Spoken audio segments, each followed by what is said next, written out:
Bismillahirrahmanirrahim. Assalamualaikum warahmatullahi taala wabarakatuh. Waalaikumsalam. Bismillah, alhamdulillah, wassalatu wassalamu ala rasulillah wa ala alihi wa sahbihi wa mawalah. Asyhadu an la ilaha illallah wahdahu la syarikalah wa asyhadu anna Muhammadan abduhu wa rasuluhu alladzi la nabiyya ba'dah. Allahumma shalli ala sayyidina Muhammad wa ala alihi wa sahbihi wa man tabi'ahum bi ihsan ila yaumil qiyamah, amma ba'd. Rabbi sholli sadri wa yassir li amri wa hlul 'uqdatam min lisani yafqahu qawli. Subhanaka la ilma lana illa ma 'allamtana innaka antal alimul hakim. Puja-puji berserta syukur mari kita sama-sama panjatkan kehadirat Allah Subhanahu wa taala. Alhamdulillah, dengan rahmat dan karunia-Nya kita masih diberi usia sampai hari ini, dan kita masih beri kesehatan jasmani serta rohani sehingga kita masih dapat menerima dan menikmati berbagai anugerah yang Allah berikan kepada kita, terutama anugerah terbesar yaitu nikmat iman, nikmat Islam. Mudah-mudahan kita semua termasuk hamba-hamba Allah yang senantiasa bersyukur atas nikmatnya agar kita mendapat keridhaan dan cintanya. Amin ya Allah ya rabbal alamin. Salawat serta salam semoga selalu tercurah limpah kepada paduka alam, yakni Habibana wa Nabiyana wa Rasulana wa Sayyidana Kangjeng Nabi Muhammad sallallahu alaihi wasallam, kepada keluarganya, kepada sahabatnya, kepada para tabi'in, atba'ut tabi'innya. Mudah-mudahan sampai kepada kita diakui sebagai umatnya yang layak mendapatkan syafaat uzma nanti di yaumil jazaa wal hisab. Amin ya Allah ya rabbal alamin. Hadirin yang sama-sama mengharapkan dari Allah Subhanahu wa taala yang saya hormati, masih dalam pembahasan kitab Mukhtarul Hadis, yaitu hadis-hadis pilihan, masih di awal bab dalam huruful hamzah, yaitu bab yang dimulai dengan huruf hamzah. Dilanjutkan kepada hadis yang selanjutnya bahwa Rasulullah SAW bersabda, ayatul munafiqi salasun. Idza haddasa kadzaba wa idza wa'ada akhlafa wa idza tumina khana. Rasulullah SAW sabda bahwa tanda-tanda kemunafikan, ciri-ciri kemunafikan ada 3. Idza haddasa kadzaba, di mana-mana berbicara suka berbohong. Wa idza wa'ada akhlafa, di mana-mana janji suka mengingkari. Wa idza tumina khana, dan di mana-mana diamanati suka berkhianat. Hadis ini Rasulullah SAW memberikan kabar kepada kita, memperingatkan kepada kita jangan sampai kita memiliki sifat kemunafikan yang 3 ini. Karena kemunafikan merupakan akhlak yang sangat jelek, akhlak yang sangat tidak disukai Rasulullah SAW, akhlak yang mencederai seorang manusia, lebih-lebih seorang muslim. Yang mana? Yang pertama, idza haddasa kadzaba, di mana-mana berbicara atau ngomong apapun suka berbohong, baik mengenai urusan pribadi atau urusan sosial. Tujuan apapun, apa karena tujuan menutupi rasa malu, tujuan menutupi kegengsian, atau memang ada tujuan-tujuan materi di dalamnya, tujuan-tujuan duniawi di depannya, baik berdusta, urusan pribadi atau urusan masyarakat. Maka jagalah ucapan-ucapan kita, jangan sampai ucapan kita ini mencederai ucapan-ucapan seorang manusia yang seharusnya memiliki etika, memiliki attitude yang harus dijaga. Jangan sampai ucapan-ucapan kita ini ucapan yang mengandung kedustaan, yang mengandung kebohongan. Ini akan berbahaya. Karena mengapa? Karena setiap kebohongan dan kebohongan akan ditutupi dengan kebohongan. Kebohongan yang satu akan ditutupi dengan kebohongan yang lain. Kebohongan yang lain akan ditutupi dengan kebohongan-kebohongan yang lain.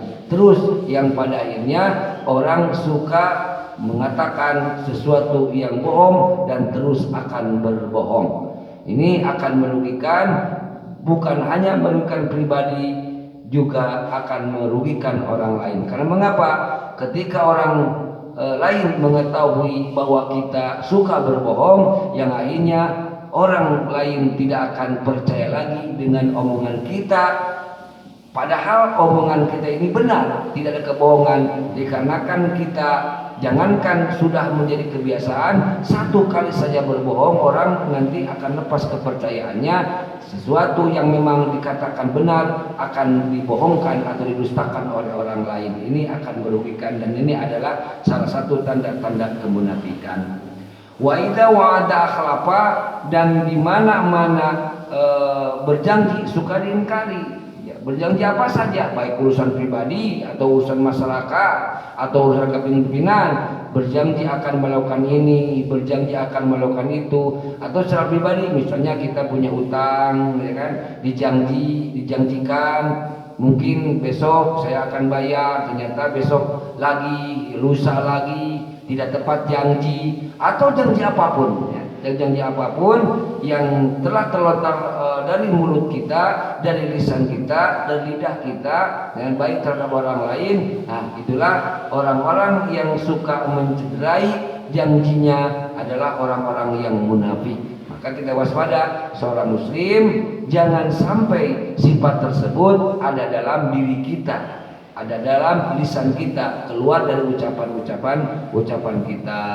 Janji ingin mensejahterakan masyarakat, janji ingin menegakkan keadilan, janji ingin menaikkan taraf ekonomi masyarakat, janji ingin membuat ini, ingin membuat itu, tapi ternyata tidak pernah terrealisasi, tidak pernah nyata. Itulah ucapan-ucapan kemunafikan yang harus kita hindari, karena akan merugikan diri pribadi, bahkan lebih-lebih akan merugikan orang banyak. Yang selanjutnya, wa idatu minakhona, ketika dipercaya mengkhianati, baik dipercaya dititipi ucapan, ya, yang harus sampaikan kepada orang lain, berita dari orang lain harus sampaikan kepada orang lain, atau kita diamanati harta, diamati materi, atau diamati jabatan sekalipun. Nah, ini jangan sampai kita termasuk orang yang berkhianat. Makanya sampaikanlah apa yang diamatkan oleh orang lain sebaik mungkin, gitu kan. Jangan sampai ucapan yang mesti kita sampaikan kepada orang lain tidak disampaikan, atau mengurangi, gitu kan. Itu khianat. Atau menambahi harta, begitu pun, ya, harta yang dititipkan kepada kita bisa mengurangi atau tidak disampaikan, atau sesuatu barang bisa menjadi rusak. Nah, makanya sebetulnya walaupun kita berusaha jujur, kalau memang tidak mampu untuk menjaga sesuatu yang kita diamanahi, jangan sampai kita mau. Kita ini jujur sebetulnya, tapi tidak bisa menjaga keutuhan barang tersebut, kebaikan barang tersebut. Maka lebih kita menolaknya. Kata amanah berat akan kita tanggung jawab nanti di hadapan Allah Subhanahu wa taala. Nah, ini waspada bahwa setiap yang ada pada diri kita ini amanah, ya, baik amanah dari orang lain atau amanah dari Allah Subhanahu wa taala. Kita diberi usia amanah, kita diberi kesehatan amanah, diberi harta amanah, anak amanah, istri amanah, ya. Siapapun yang itu amanah, jabatan juga amanah. Maka tasarrufkanlah, perlakukanlah amanah ini sesuai dengan keinginan Allah Subhanahu wa taala. Jangan sampai amanah ini kita sia-siakan. Bagaimana cara mendidik anak, bagaimana cara mendidik seorang istri, ya kan? Bagaimana cara menempatkan jabatan, bagaimana cara mentasarrufkan keadaan kita, ya, yang dipercaya oleh masyarakat. Ini harus benar-benar terjaga, ya. Jangan sampai kita termasuk kepada orang pengkhianat. Nah, ini ikhbar dari Rasulullah SAW. Jangan sampai kita memiliki karakter yang tiga ini. Apalagi ditambah dengan ciri-ciri kemunafikan dalam Al-Quran lebih bertambah lagi. Di antaranya melakukan sholat tidak khusyuk, selalu ingin dilihat orang, berperilaku riya di hadapan orang lain, beribadah tidak karena Allah, beribadah malas-malasan. Itu adalah tanda-tanda kemunafikan juga. Nah, di sini kalau bicara masalah kemunafikan terbagi dua. Ada kemunafikan i'tiqadi, ada kemunafikan amali. Munafikan itu yang mana? Yang kemunafikan yang memang ini sudah diancam oleh Allah Subhanahu wa taala, karena kemunafikan itikadi adalah kemunafikan yang memang nanti diancam oleh Allah Subhanahu wa taala masuk kepada nerakanya Allah Subhanahu wa taala. Naudzubillah. Karena orang-orang munafik itikadi ini benar-benar agama dijadikan kedok. Agama dijadikan topeng gitu kan. Berpenampilan Islami, yang diomongkan Quran, yang diomongkan dalil, yang diomongkan hadis, yang diomongkan kaul-kaul ulama salafus sholih, tapi ternyata di dalamnya ada dendam, ada benci. Siapakah mereka? Dalam surah Al-Qur'an kan Allah sudah menyatakan wa minan nasi may yaqulu amanna billahi wa bil yaumil akhir wa ma hum bimumin. Jadi ada sebagian dari manusia ini yang mengaku bahwa mereka iman kepada Allah dan kepada hari akhir, sementara sebetulnya mereka tidak beriman kepada Allah, gitu kan? Tidak beriman kepada Allah. Yukhadi'unallaha walladzina amanu wa ma yakhda'una illa anfusahum wa yasurun. Yukhadi'unallaha walladzina amanu, ingin menipu Allah dan menipu orang-orang yang beriman, gitu kan? Padahal mereka lah yang tertipu, cuman mereka tidak memahami, mereka tidak mengerti. Ingin menipu Allah dan orang beriman. Ketika bertemu dengan orang-orang beriman, gitu kan? Saya mengatakan bahwa saya iman, saya ikut dalam pergerakan Islam, saya ikut berjuang dalam Islam. Ketika mereka lepas dari orang beriman kembali kepada pemimpinnya atau kepada kaumnya, mereka berbicara juga lain, gitu kan? Jadi ada kebencian, ada kedengkian di dalam hati-hati mereka. Contoh tokoh orang munafik zaman Rasulullah SAW siapa? Seperti Abdullah bin Ubay bin Salul. Ialah tokoh munafik yang hebat, tokoh munafik yang luar biasa. Dia itu seorang tokoh di Madinah dulu, dari kelompok Khazraj yang memang punya wibawa, punya keunggulan. Sementara itu ingin diangkat oleh umatnya sebagai seorang pemimpin. Ternyata setelah Rasulullah dan para sahabat hijrah ke Madinah, pamornya, wibawanya kalah oleh Rasulullah. Ternyata Rasulullah yang diangkat sebagai pemimpin waktu itu di Madinah, yaitu mendamaikan dua kelompok, yaitu Khazraj dan Aus. Nah, si Abdullah bin Ubay ini ada benci, dendam. Memang dia masuk mengikuti alur Rasulullah, mengikuti alur para sahabat, berdalil Islam, mengikuti langkah-langkah Islam, langkah-langkah Rasulullah, langkah para sahabat. Ternyata dia ini adalah seorang munafik yang memang punya dendam, punya iri, punya dengki, dalam hatinya ada penyakit. Terus Islam dipecah belah, diadu domba, diisukan berbagai macam. Itulah si Abdullah bin Ubay bin Salul, tokoh munafik yang luar biasa di zaman Rasulullah SAW. Makanya Allah mengabarkan tentang si Abdullah bin Ubay bin Salul, dikabarkan bahwa dia itu orang munafik. Karena mengapa? Para sahabat juga kaget, gitu kan? Semakin banyak pengikut Rasulullah di waktu itu, tapi banyak juga kekacauan, gitu kan? Banyak di masyarakat ketika diajak berperang, berjihad, banyak yang mundur, banyak yang enggan, gitu kan? Tapi berjanji mengikuti Rasulullah, tapi ketika diajak berjuang oleh Rasulullah, mundur, tidak mau, takut, itu kan? Banyak kemunafikan yang ada di dalamnya dulu ketika zaman Rasulullah dan para sahabat di waktu itu. Termasuk tokohnya adalah si Abdullah bin Ubay, si Abin bin Salul, gitu kan. Sampai ketika dia itu sakit dan mati, datang anaknya kepada Rasulullah SAW, itu meminta agar si bapaknya yang munafik itu, si Abdullah bin Ubay, dikafani, minta dikafani, minta disolatkan, gitu. Bagaimana hilangnya Rasulullah SAW, gitu kan? Secara pribadi dia tidak tega, beliau tidak tega, gitu kan? Sampai beliau berencana mengkafani dan mensolatkan serta mendoakan, gitu kan? Abu Bakar dan para sahabat protes kepada Rasulullah, ya Rasulullah, kenapa orang yang nyata-nyata munafik, musuh Islam, gitu kan? Yang musuh Islam mau disalatkan, mau dikafani, mau doakan, gitu kan? Rasulullah, kasihanlah dia, gitu kan? Kasihanlah dia. Sampai Rasulullah ditegur oleh Allah Subhanahu wa taala, kenapa kamu Muhammad berani mensolatkan orang yang sudah jelas munafik, musuh Islam? Jadi orang-orang munafik itu orang-orang itikadi, kemunafikannya senantiasa mengacaukan Islam dari dalam. Itu banyak. Ubay sampai sekarang itu banyak, termasuk si Kemal Atatürk yang menghancurkan kekhilafah Turki Utsmani dulu, ya kan? di tahun 1924 gitu kan, yang menghilangkan sistem khilafah, yang menghilangkan aturan Islam gitu kan. Si Kamal Atatürk itu orang yang luar biasa, orang muslim sejati dulunya, panglima perang yang tangguh, panglima perang yang hebat gitu kan.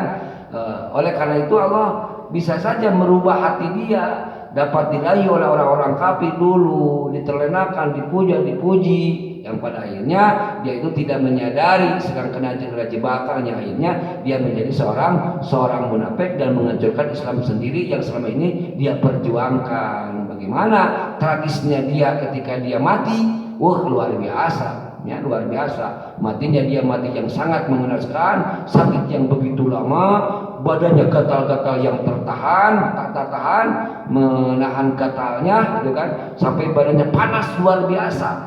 Tapi berteriak dengan histeris saking panasnya, sampai dia itu si badannya itu dikelilingi dengan es batu, saking panasnya, gitu kan. Teriakan dia itu sampai terdengar keluar istana, yang pada akhirnya dia diasingkan ke tengah laut, ya kan, tapi masih hidup agar merasa dingin, badannya tetap saja panas luar biasa, sampai matinya pun tidak diterima bumi, sampai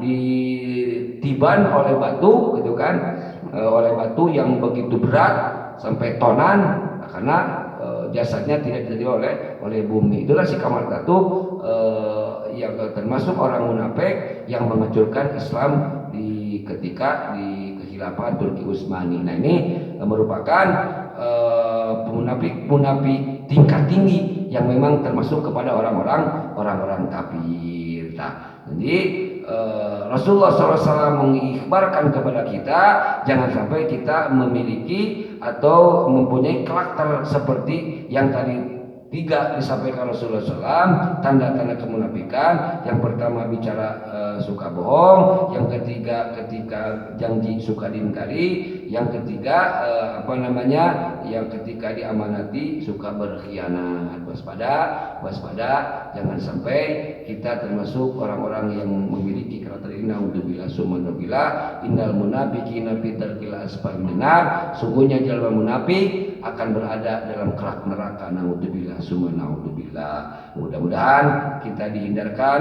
dijaga oleh Allah Subhanahu wa taala, dijauhkan dari sifat-sifat kemunafikan. Amin ya Allah ya rabbal alamin. Itulah kiranya yang bisa saya sampaikan dalam kajian saat ini. Terima kasih atas segala perhatiannya.